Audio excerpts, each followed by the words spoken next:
Hey everyone, today we're tackling a common question. Can microwaves cause cancer? Let's break it down. Microwaves convert electricity into electromagnetic waves, which stimulate molecules in food to heat it up. But here's the key point. Microwaves produce non-ionizing radiation, similar to your cell phone.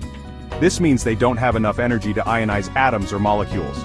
Studies suggest that microwaving actually retains nutrients well, often better than methods like frying. Now here's the most important tip. Many plastics contain hormone-disrupting compounds like BPA, which can contaminate your food when heated. Never microwave a plastic container, use glass instead. So while microwaves themselves don't cause cancer, it's crucial to use them safely. Thanks for watching. Don't forget to like, share, and subscribe for more health tips.